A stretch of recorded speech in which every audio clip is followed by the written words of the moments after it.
Er ist der wohl gewaltigste Drache, der je in Tolkiens Welt existiert hat, über den wir jedoch kaum etwas wissen. Maegowannen. Die Rede ist natürlich von Ankalagon dem Schwarzen. Sein Name bedeutet zu Deutsch stürmisches Gebiss. Die Informationsmenge, die über ihn existiert, entspricht circa der Kerinki, zu welchem wir später noch kommen werden. Wir wissen lediglich aus dem Silmarillion, dass er im Krieg des Zorns von Eärendil auf seinem Schiff Vingilot erschlagen wurde und auf die Gipfel des Fangorhrodrim stürzte und somit den Beginn vom Fall von Morgoths Reich einleitete. Wir werden uns dieses einzigartige Getier etwas genauer anschauen und überprüfen, ob das Ungeheuer denn möglich wäre. Dabei sehen wir uns an, wie groß er circa ist, wie viel er wiegt, seine Ernährung, seine Art der Erzeugung von Feuer, einige biologische Prozesse und natürliche Feinde. Die Zerstörung des Fangorhrodrim gibt uns einiges an Informationen über seine Größe preis. Wir können also sagen, dass der Drache von seinem Kopf bis zum Ende seines Schwanzes eine Länge von circa 1 Kilometer gehabt haben muss. Ankalagon muss eine gewaltige Flügelspannweite gehabt haben, um eine gewisse Höhe erreichen zu können, aus der er dann herumsegeln konnte, um in Ruhe die Elben und Menschen verbrennen zu können. Wir rechnen also mit dem Spannweitenfaktor 1,6. Damit haben wir eine Spannweite von 1600 Metern oder circa einer Meile. Darauf kann man sich die Flügelfläche berechnen. Wir wissen, dass der Rumpf des Drachen ungefähr eine Breite von 12% der Flügelspannweite aufweisen muss, aus aerodynamischer Sicht. Damit haben wir eine Hauptrumpfbreite von 192 Meter. Ziehen wir das von den 1600 ab, kommen wir auf 1406 Meter reiner Flügellänge. Von Amseln kann man eine allgemein ähnliche Flügelform annehmen. Aus eigenen Messdaten und Berechnungen ergibt sich so der Flügelfaktor von 0,3386 Quadratmeter pro der Flügellänge zum Quadrat. Heißt also, wenn wir eine Flügelfläche von 2 Metern hätten, kämen wir auf eine Quadratfläche von 4 Metern. Also haben wir auf einem Flügel die Fläche von 1,35 Quadratmetern. Auf Ankalagon angewendet sind das dann 671.262 Quadratmeter oder 90 mittelgroße Fußballfelder auf beiden Flügeln zusammen.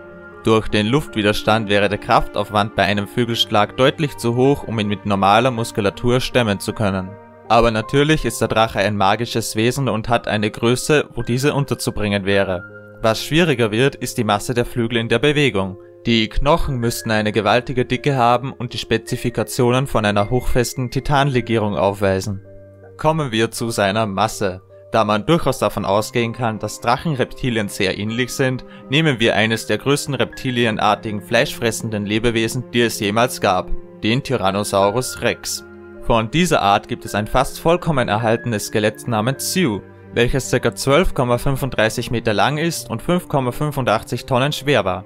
Das Gewicht rechnen wir nun mit einer Schlussrechnung und dem Faktor 1,5 hoch, da wir die Flügeln plus flügeltreibende Muskulatur einrechnen müssen. Da wir beim Gewicht eine Volumensberechnung haben, geht diese Rechnung, also der Faktor, zur Kubik, da wir in alle 3 Raumrechnungen rechnen müssen. Wir kommen hier auf die unvorstellbare Masse von 4,66 Millionen Tonnen, also ist Ankalagon ungefähr so schwer wie 12,7 mal das Empire State Building. Was natürlich eine weitere Frage aufwirft. Diese Masse und die Kraft der Flügel muss doch irgendwie versorgt werden. Was ist ein Drache also? Ich persönlich kann mir schwer vorstellen, dass so ein Tier Brokkoli ist, also möglicherweise ernährt sich der Drache von Orks oder gefangenen Noldor und Menschen. Nun nehmen wir wieder unseren T-Rex an, da wir eine Grundernährungsberechnung benötigen. Dieser benötigt ca. 45.000 Kilokalorien am Tag. Wir rechnen wieder mit dem vorherigen Faktor und schlagen den zusätzlichen Faktor 10 darauf, um die erhöhte Energie für das Fliegen, den Metabolismus, Erneuerung der massiven Zellenzahl usw. einbeziehen zu können. Das sind dann mal schön 360 Milliarden Kilokalorien. Um sich diese schiere Menge besser vorstellen zu können, nehmen wir die Menge an Menschen an, die er verspeisen kann. Ein Mensch hat im Schnitt 110.000 Kilokalorien, also benötigt Ankalagon am Tag 3,3 Millionen Menschen. Das ist etwas weniger als die Bevölkerung der Stadt Berlin. Jeden Tag. Es würde also auch nur wenige Tage dauern, bis er den gesamten Blauwalbestand der Welt ausgelöscht hätte. So ein liebenswürdiges Tier. Kommen wir zur nächsten spannenden Frage. Wie erzeugt er sein Feuer? Dieser Teil ist eigentlich für alle Drachen ähnlich. Das Ganze läuft so ab. Wie wir alle wissen, bei unserer Verdauung erzeugen Mikroorganismen in unserem Darm das Gas Methan. Ähnlich funktioniert das bei Drachen. Jedoch produzieren dessen Bakterien das hochentzündliche Gas Propan. Anstatt es auszupupsen, wird es jedoch in einer Blase in seinem Körper gespeichert. Dieses Gas wird über eine dritte Röhre, also neben der Luft- und Speiseröhre, aus dieser Blase in den Mundraum gebracht. Der Kehlkopf des Tieres reibt dabei durchgehend an einer Art biologischen Feuerstein, durch welchen sich das Gas entzündet. Biologische Schwierigkeiten.